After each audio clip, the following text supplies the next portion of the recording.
All right, hello everyone, and welcome to how many ever editions we're on of the Towson Pregame show. I lost count Five, now. 6, something. How many games do we have left, Matt? After this Villanova matchup. After the Villanova matchup, we have two. We have two matchups left. I know. I'm getting sad. Our time is coming to an end. It really is. And then basketball season starts. Well, Towson basketball season. Yeah, which is actually kind of exciting because there's some unknowns with that Towson basketball team. They could be good. They could be Real bad. So we'll figure it out. But it's kind of exciting. So, Matt, I don't really want to say big win for the Tigers at homecoming. I mean, like, they should have won anyway, so they did win. Any win's a big win. Any win is a good win, but they weren't necessarily very spectacular in the second half. Yeah, if you read our cover story, written by me, A Tale of Two Halves, which it really was. It was... Rob actually said it. You said it was like the strongest offensive performance of the season in the first half. And then, he attributes a lot of it to the flags, which, yes, a lot of it was. We had 9 penalties in the game, but it was just a weak second half. And Elon, a team who hasn't won in the CAA and has won in 8 on the season, almost came back and tied the game up with like a minute left. So you can't say that it was a good win, but it was a win. It was a strong first half, and if they could put 2 of those halves together, they could be pretty good. But they haven't done that yet. So. Yeah. And now they're taking on Villanova on the road. Villanova has been a very impressive team this year. They are 7-2. They were 7-1 up until last week when they lost to the Richmond Spiders. Richmond is also 7-2. Villanova is also 4-1 in the CAA, contending for a CAA title this year. And Villanova is undefeated at home this year, which is where this game will be played at. So yes, and their 2 losses, one coming to Syracuse, who's FBS team, and they lost by 1 in double overtime. And then the other one last week was a 1-point loss to Richmond at Richmond. So they haven't been blown out. They've lost 2 games by 2 points. And, they're pretty strong teams that they're losing to. But in all of their wins, they've had 35 or more points. So just to put that in perspective, they score a lot, and they've blown some people out. So they're a very, very good team. Let's just start with that. They're a very good team. Yeah. John Robertson, who is the Villanova's quarterback, he is second in the FCS in passing touchdowns with 26, first in passer rating, and he only has 2 interceptions all year. So 26-2 ratio.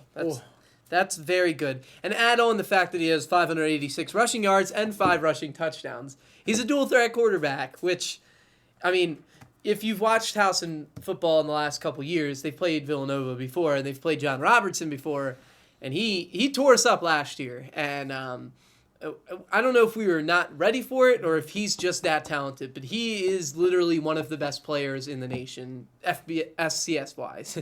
I don't know how we do in the FBS, but he's one of the strongest guys that we're going to be able to play. He's kind of like Vad Lee, who's from JMU.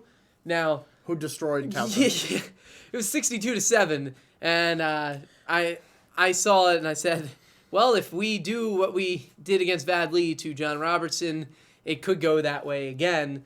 And Villanova's not a team that's going to stop scoring, so I think there are adjustments to be made. I don't think it's going to be 62-7, but if we don't play a great game, it could get out of hand. And just talking about kind of, comparing the opponents and comparing Vad Lee and John Robertson, earlier this season, Villanova beat JMU 49-31, the same JMU team who crushed Towson, as you referenced earlier, Matt.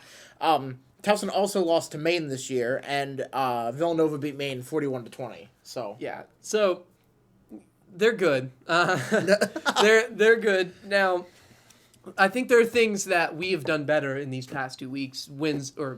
Past 3. Wins over Delaware and wins over Elon. I think we're playing better offense. We're running the ball well, which will lead handy into my chart that I made here. Towson, I made a chart. Okay. What I've figured out is when we rush well, we win, obviously, right? That makes sense. But we also do well when we stop the run, which is something that, our rush defense is pretty good. We have Ryan Dallaire on the line. If you have Ryan Dallaire on the line, you could probably not have the other 4 players, and he might be able to stop the opposing rusher. But in wins, we've allowed 108.5 rushing yards, which is pretty good. In losses, it's 175.4. So it spikes up.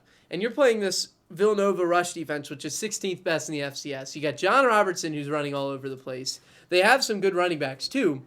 And it's going to be a threat. But if we can stop their running game, maybe limit them to somewhere near 100, it could give us a good chance to win. Conversely, the way we run, you got Victor, you have Frazier, who have been running well in the Delaware game and the Elon game, and we won. In wins, we've averaged 207.8 rushing yards, which is really good. And in losses, we're at 131.6. So, obviously, those are some keys to these games. We need to be able to move the ball. I don't know if we're going to be able to rely on Connor to throw, 25, 30 times. That just isn't the way that our offense has worked. But if we can be successful on the run, we can keep the ball out of Robertson's hands, and we can move the ball ourselves. So those are two pretty big parts of the game that I made a chart about. And it's really, I think those are two really big parts of what we need to do against Villanova and what we need to let Villanova not do. And just a little perspective, when they lost to Richmond, they scored 9 points. So obviously Richmond did something well defensively. They picked Robertson off twice, and they also threw for 315 yards. So maybe it is Frazier that needs to throw relatively well, but I don't know if that's how our offense is designed. I think we're going to need to rely a lot on Darius Victor and a lot on the called runs for Connor Frazier. So those are my, just off the top of my head, keys. And yeah. I really wanted to throw that chart out there, so you're welcome, Towson. Well, Villanova's allowing the 6th fewest rushing yards per game, less than 100 yards per game this season. And that's for the FCS, obviously. Yeah. And even in Richmond's win last weekend, they had just 66 rushing yards. Yeah. So, pretty tough matchup, I think. You're talking about, Darius being a key for Towson. Darius had 159 yards against Elon, average 5.5 yards per carry. So, that was obviously a big key to Towson being successful last weekend, but Villanova's rush defense is going to be tough to overcome. Absolutely, which is why I mentioned like the 25 to 30 passes for Connor Frazier. Is it going to be Connor Frazier leading this offense? I don't know. See, it almost sets up like a mismatch here because they're forcing us to throw. Richmond has a very good quarterback, and they threw for 315 yards. So obviously they were able to be successful in the pass game. Are we going to be? I'm not sure completely, which is why I think then it boils down to, can Darius get by this strong run defense? We haven't done relatively well against the run defense, the good run defenses that we played, the Stony Brooks, the Maines. They I don't want to say have shut us down, but they've kept us contained enough where they were able to win a defensive battle. This is not going to be a defensive battle. We're going to need to score. So can we beat Villanova's defense? It's going to be tough. Connor's going to need to throw well, and Darius is going to need to run well. I don't think we can win with either of them not being way above par right now. But that's where we're at with Villanova. Villanova also, just talking about defense, Matt, and what, Towson's defense and Ryan Delaire and things like that. Towson's allowing they're the third best defense in the FCS in terms of yards per completion allowed. So they're allowing just under 9 yards per completion to opposing quarterbacks. So yeah, and pretty promising. Yeah, and it's something that our defense hasn't been. I guess it hasn't been as lacking as our offense has been because there hasn't been as much change. There's just been more, veterans on that side, but we do tend to let up big pass plays occasionally. And they'll just come at times like the main game where he hit 3 4th downs in one drive or something like that. But overall, we have done well, especially in the past 2 games in defending passers and even runners. Obviously, our rush defense is pretty strong. So, I mean, I did a little interview for VUHoops.com. Shout out VU Hoops. But they asked me what they need to do to contain Robertson. Obviously, you need to contain him as a runner. But he's a passer, too. He's not just going to, try to run every single time. He can find his receivers, like Poppy Livers, who... Poppy Livers! We're just going to throw that in there. Poppy Livers is one of the best names in football. Poppy, if you're not doing anything after the game, we should go get drinks. That's what should happen. Poppy Livers. Poppy Livers. Oh, man. But, yeah, he's almost as good as Clint Trickett, Matt. Let's just take the time to go back here. Clint Trickett. What a quarterback name is Clint Trickett. Wow. Okay. I'm sorry. You know his dad had him throwing footballs through tires at like age 4. Absolutely. And Poppy, he sounds like a cartoon. Like it sounds like a cartoon character name. Just Poppy. Poppy Livers. Poppy Livers and Popeye the Sailor, I guess. Did Popeye have a second name or just Popeye? I don't know. We're gonna have to research that. If you guys want to let us know. Poppy Livers and Popeye. God, I want Popeye's chicken now. Anyways, so Robertson's gonna be throwing to guys like Poppy Livers, and we need to create positions where he's gonna be uncomfortable. We need to get him out of the pocket, but not out of the pocket enough for him to run 20 yards. For him to be in a spot where he needs to be forced to throw. It's going to be a tough task. Robertson is one of the best players in the CAA, one of the best players in the nation. Are we going to stop him? Rob Ambrose has been pretty firm about this for 3 years now. They can't stop him. What they can do is they can contain him. So that'll be the test. Rob said he's shifty. He doesn't let you take a full shot at him. Yeah. You can't stop him. You only hope to contain him. Oh, man. I miss like Madden 99 on the N64. John Madden and Rob Ambrose. What? Oh. I don't draw too many comparisons, but that would be one. That would be something. Between John. What if John Madden coached Towson? Oh. You know who'd make a good Towson quarterback? Brett Favre. Brett Favre coming here to Towson, please. He could play. He's only like 47, right? He could enroll in like a grad program or something. I'm sure there's no NCAA violations that could possibly get in the way of that. He did wear black and yellow in college, so that's just something. I thought I'd throw. I didn't mean to interrupt your quote, Matt, but no. I was just thinking about that. You know, when I used to always play the Madden games on the N64, that would be like John Madden's go-to phrase, like "You can't stop him. You only hope to contain him." And I'm like using like Ricky Prohl in the St. Louis Rams. I can't even do it. You can't stop him. Oh gosh. Well, you guys don't want to hear us imitate John Madden anymore, but Rob Ambrose, our coach, said about John Robertson, he's shifty. He doesn't let you take a full shot at him. It's a sign of a really good athlete. He's probably the best dual threat guy we faced, which is saying a lot because they faced Vad Lee. So it's a lot of respect for this guy, John Robertson. I can't really talk enough about him because he is really that good. I'll tell you what, Matt. John Robertson is a very good quarterback. I'll tell you what. Villanova runs the Spider 2 Wild Banana. Scores a touchdown every time. Oh, man, we've gone from John Madden to John Gruden. I'll tell you what, Mike. I used to love football. That was my favorite, like, 3 weeks ago on Monday Night Football when John Gruden just straight up, like, just told Mike Tirico, like, I used to love football, Mike. And Mike Tirico was like, what? And he was like, never mind. Like, what is that? Well, we hope that you like football again, John Gruden. If you're watching this, like, I really hope you are. That'd be really fun. It was time for our weekly tangent anyway. So. But penalties. Name of the game is penalties. We had a lot of penalties in the last game, and it slowed us down. Rob Ambrose, I asked him a bunch of times, like, basically what went wrong in the second half. Why were you guys, as stagnant as you were? He solely contributed to the penalties. And if that's true, then that's something that you obviously can't do against this Villanova team. And you do it against Elon because Elon is just, they couldn't stop us very well and they couldn't move very well. But Villanova can do both.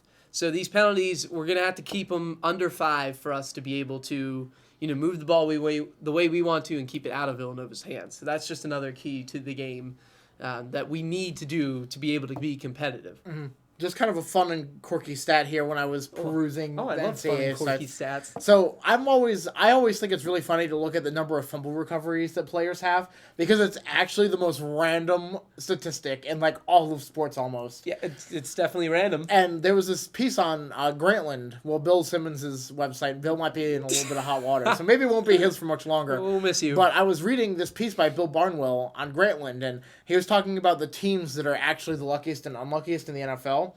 And how, like, the percentage of fumbles that you force and that you recover is actually totally random. And that, like, even the Tennessee Titans have the highest fumble recovery rate in all football. And they're, like, one of the 5 worst teams. Yeah, they're bad. But, anyways, Drew Cheripko, I think that's how you... Drew Cheripko. Okay. Yeah, there you go. He is tied for 3rd in the FCS in fumble recoveries. Wow. So I just thought that was kind of fun because it is just, like, a totally random thing to happen. Yeah, congrats, Drew. Yes. I mean, like we say, we talk about Ryan Delaire all the time and how big of a monster he is, but Drew Tripko is a monster in himself. I mean, he's huge, he's intimidating, and I mean, he gets through opposing offensive lines not as often as Ryan Delaire, but pretty often as well. So he's a guy that's contributed a lot to this team as well. Thank you for the random stats. Yes. Yeah.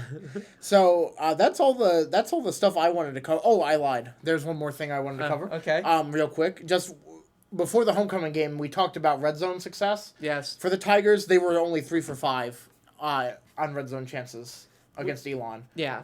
And against Elon, you should be 5 for 5. Absolutely. And third down is another area that we struggled with. We've been talking about that all season too. Yeah, and this Villanova team, holding opponents to 36 for 131 on third downs. So that's pretty good for defense. It's going to be a struggle for this Towson offense, but given what they've done in the last 2 weeks, they've shown at least promise that they might be able to, orchestrate a game like this and maintain an offense enough to keep up with Villanova. So it'll be interesting to see how well our offense can keep up with Robertson and how well the defense can contain him, obviously. So it's gonna be a difficult one, but I think that we have a better chance than, say, if you asked me about this game 3 weeks ago. So they're trending in the right direction going into a big game against Villanova, where if they win, they got a shot at a 500 record. So, this is big implications for Towson football. Yeah. Well, that's everything I wanted to cover, Matt. Is there anything else? Would you like to predict the score of the game? Yes, I will predict that Towson is going to lose 30-10. 30-10. Interesting. I don't think it's going to be pretty. Is this game on TV, Matt? Do you know? I am not aware if it's on TV. I want to say I failed to. I want to say American Sports Network, but I don't know. Don't quote me on that one, even though this is going on the video. So. No, I'm not sure. So, any other keys that you wanted to point out, Matt? No, I mean, I really think it is up to this Towson offense to see how they've developed in the past couple of weeks and how well they can move and keep up with this Villanova offense. You're not going to stop them, so you have to keep up with them. So I think that's the key, really. Mm-hmm. And what is the status of your No Shave November, Matt? You look like you're getting a little scruff. You noticed? Well, the status is it's going, not because of No Shave November, but because I didn't have time to shave this morning. So look at that. Look at this. This is as much facial hair as you'll ever get, Towson. You should grow it. I could be looking like you in like a week. I don't think I've shaved like this part in like the past like 3 years. For those listening, if you email sports@towerlight.com, if I can get over 15 people to email me, I will No Shave November. And the reason I say that is because 15 people will not email me, so I will not have to do it. Well, you never know. I want to tweet at. Okay, well, our video producer is texting people right now. She's probably telling them to email it. So I'm going to bump the number up to 30. Okay? Cheating. There you go. And she's gesturing in the background. I want to shave tomorrow, but we'll see. We'll see how it goes. All right, well, thanks for watching, Towson. Enjoy the game against Villanova, no matter how you may or may not consume it. What time is it? 7 o'clock. Oh, night game. Okay. Yeah. So feel free to peel your eyes away from whatever good FBS college football games are going on at that time. I know I'll be watching, but enjoy the game, Towson, and we'll talk to you next week, right? No buys? Indeed, okay. next week. We shall talk to you next week.